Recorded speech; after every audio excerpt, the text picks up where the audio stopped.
Clément Viktorovitch est avec nous pour lire entre les lignes de l'actualité. Bonjour Clément. Bonjour. Docteur en sciences politiques, vous vous penchez aujourd'hui sur ce débat de société qui a fait timidement son retour dans l'actualité cette semaine.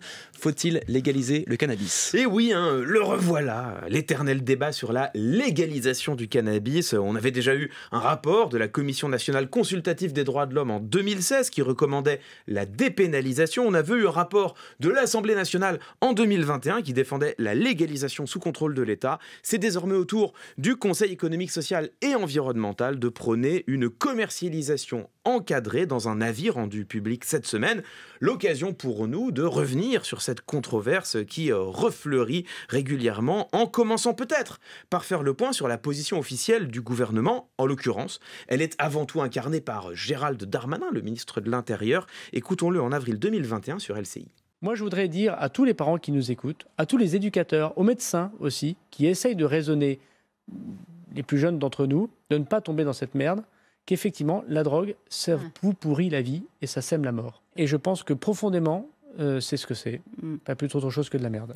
Voilà un discours relativement rudimentaire, mais qui en fait est assez conforme à la position traditionnelle de la droite sur cette question. Écoutez ce que répondaient Nicolas Dupont-Aignan, Éric Zemmour et Valérie Pécresse lors de la dernière présidentielle, quand Combini leur demandait ce qu'ils pensent de la légalisation du cannabis. Contre, tout simplement parce que ce n'est pas bon pour la santé. C'est très mauvais pour la mémoire, c'est très mauvais pour le QI.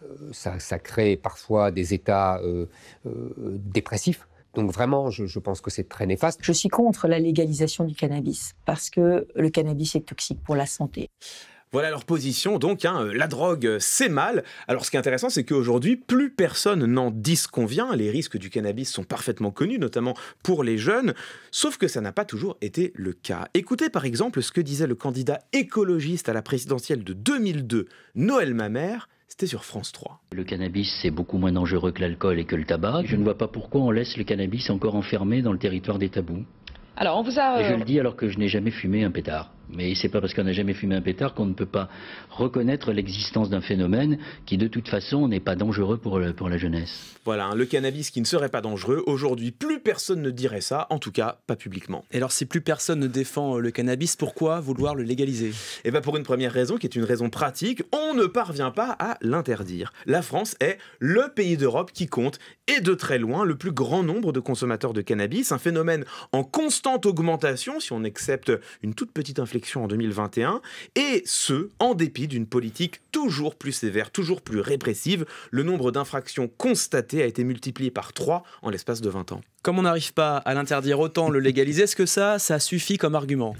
Alors, non, pas vraiment. Le problème, c'est que en plus d'être inefficace, cette politique répressive, et c'est la conclusion des rapports dont on parlait tout à l'heure, cette politique répressive entraîne des effets pervers. Du point de vue déjà de la sécurité, elle a échoué de fait à enrayer le trafic qui n'a cessé de se développer. Conséquence, les tribunaux sont encombrés par des affaires de moindre importance et une partie des forces de police perd son temps à traquer la consommation de cannabis au lieu de protéger la population. Ensuite, du point de vue de la santé publique, on sait que tant que les moyens sont mis sur la répression, ils ne vont pas à la prévention, alors que c'est elle qui permettrait le mieux de réduire la consommation.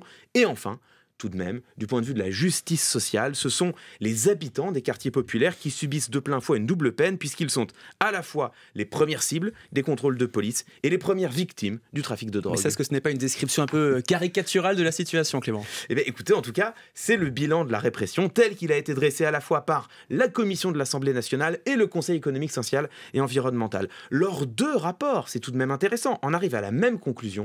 Oui, si on aborde cette question d'un point de vue pragmatique, il faut légaliser le cannabis. Cela permettrait d'assécher naturellement une grande partie du trafic, de contrôler la qualité des produits qui sont mis en circulation, de libérer des moyens pour la police et la justice, de faire rentrer des milliards dans les caisses de l'État, donc de financer une véritable politique de prévention et même, paradoxalement, ça permettrait de lutter contre la consommation puisque les études montrent que quand on légalise la vente, on lève aussi l'excitation de l'interdit, ce qui a tendance à faire baisser la demande. Donc si je comprends bien, pour vous c'est plié?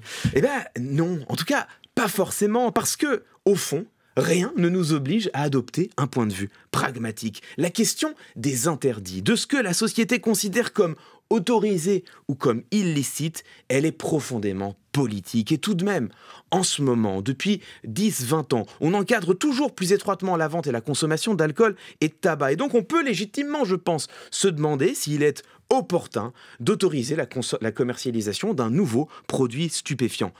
Comprenez-moi bien, sortir d'une politique répressive qui n'a jamais fonctionné, dépénaliser la consommation, faire de la prévention, il me semble qu'il y a très peu d'arguments pour s'y opposer.